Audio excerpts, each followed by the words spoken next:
رمضان المبارک کی برکتیں دیکھیں جی، فتح مکہ کا دن بھی رمضان میں نصیب ہو رہا ہے اور ہمیں یہ سعادت مل رہی ہے کہ ہم ان لمحوں کو یاد کریں، ان ہستیوں کو یاد کریں، سرکار دو عالم وسلم کا ذکر کریں۔ کیا ماحول تھا جی؟ بے شک یہ بڑی ایمان افروز باتیں ہیں جی، جن سے ہمارے ایمان میں اضافہ ہوتا ہے، اور دوسرا یہ تمام کی تمام باتیں، ان باتوں کو بیان کرنا یہ عبادت ہے جی۔ سبحان اللہ۔ میں نے اللہ کہا نا کہ وہ شخص کس نیت سے نکلا تھا اور اللہ نے اس کو ہدایت دے دی، اس نے جب یہ لمحے، یہ واقعات فتح مکہ کے دیکھے، وہ بدل گیا اور مسلمان ہو گیا۔ یہ فتح مکہ ایسا واقعہ ہے کہ جو شخص اسلام سے بغض رکھنے والا بھی ہو، جب وہ اگر صحیح طرح ہدایت پانے کے لیے اگر وہ جا رہا ہے تو اس کو نظر آ جاتا ہے فتح مکہ میں نشانیاں، یہ تو اللہ کے سچے رسول ہیں اور تو کوئی شخص ایسا کر ہی نہیں سکتا۔ سبحان اللہ، سبحان اللہ۔ عقل سلیم رکھنے والا آدمی جو ہے وہ کبھی بھی ہدایت سے معروم نہیں رہ سکتا ہے، لیکن جو بغض رکھنے والا وہ کبھی ہدایت پا نہیں سکتا۔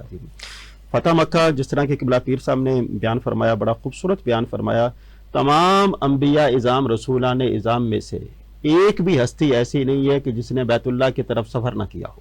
سبحان اللہ، سبحان اللہ۔ تمام نبیوں اور رسولوں نے بیت اللہ شریف کی طرف سفر کیا ہے۔ میں یہاں پہ عرض کرنا چاہوں گا، یہ سنت مصطفیٰ نہیں ہے، تمام نبیوں اور تمام رسولوں کی سنت مبارکہ ہے۔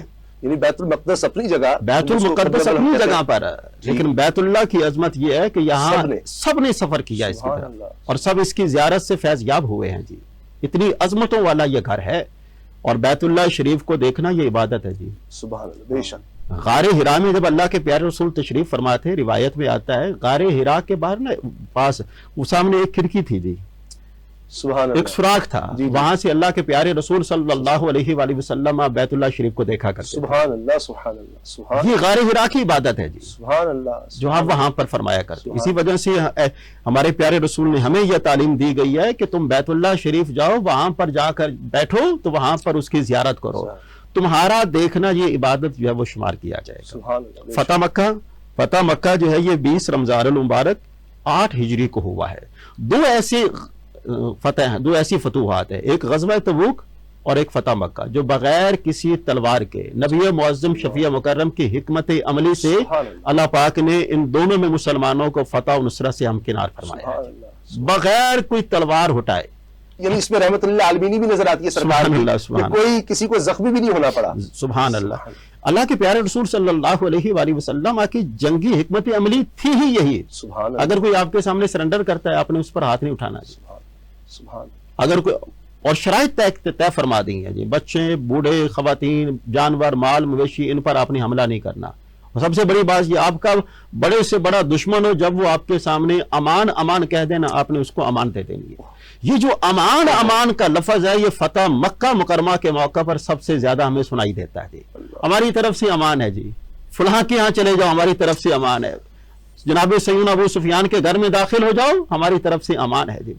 نبی معظم شفیع مکرم فتح مکہ کے موقع پر آپ کی زبان پر یہ والے کلمات تھے، جب آپ وہ دیکھیں اس وقت یہ جو بیت اللہ شریف ہے، یہ وہاں پر یہ بتوں کی اماجگاہ تھی، وہاں پر بت رکھے گئے تھے، اور نبی معظم شفیع مکرم اس مبارک دن میں بیت اللہ شریف کو ان بتوں سے پاک فرماتے جا رہے ہیں، اور آپ کی زبان مبارک پر یہی کلمات ہیں، وَقُلْ جَاءَ الْحَقُّ وَزَهَقَ الْبَاطِلُ إِنَّ الْبَاطِلَ كَانَ زَهُوقًا۔ یہ آیا مبارکہ بار بار آپ تلاوت فرماتے جا رہے تھے، بتوں کو گراتے بھی جا رہے تھے اور ساتھ ہی ساتھ تلاوت بھی فرما رہے تھے۔ یہاں پر جناب مولا کائنات ترجمہ بھی فرما دیجیے، حق آ گیا۔ اے میرے محبوب آپ فرما دیجئے، حق آ گیا ہے۔ اللہ تعالیٰ نبی کے سلم فرما رہے ہیں کہ آپ کہہ دے، قل اسلام آ گیا ہے، حق سے مراد اسلام آ گیا ہے۔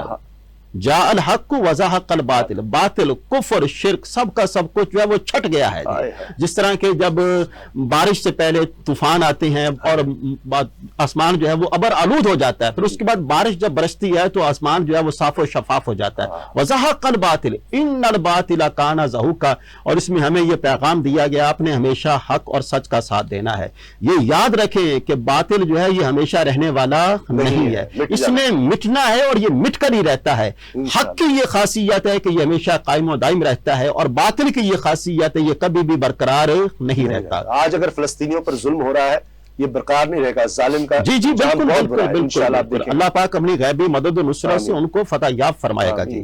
تو نبی معظم اور ساتھ ہی ساتھ اذا جاء نصر اللہ والفتح، سورہ نصر جو ہے یہاں پر بھی ذکر کیا گیا، اللہ کی مدد بھی تمہارے پاس آ گئی ہے، اور اللہ پاک نے فتح مکہ سے تمہیں کامیاب اور کامران بھی فرما دیا ہے۔ اچھا اگر اس کا بیک گراؤنڈ دیکھا جائے تو اس سے پہلے صلح حدیبیہ ہوا ہے. جی صلح حدیبیہ کے موقع پر نبی معظم شفیع مکرم 1450 صحابہ کرام کے ساتھ بیعت رضوان، جس کا قرآن عزیز کے اندر بھی ذکر کیا گیا ہے کہ جہاں پر نبی معظم شفیع مکرم نے سیدنا عثمان غنی کو بھیجا، آپ جائیں ذرا جا کر مکہ کے حالات معلوم کر کے لائیں.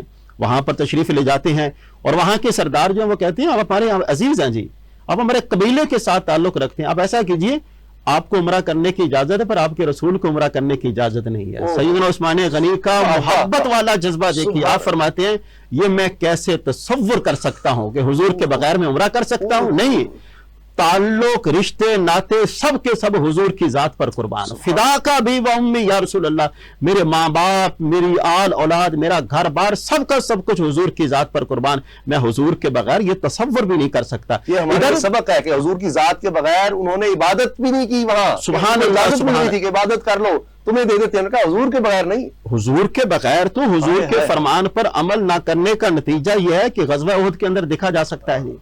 تو فرمایا نہیں، آپ نے میرے پیارے حبیب کے فرمان کو فراموش نہیں کرنا.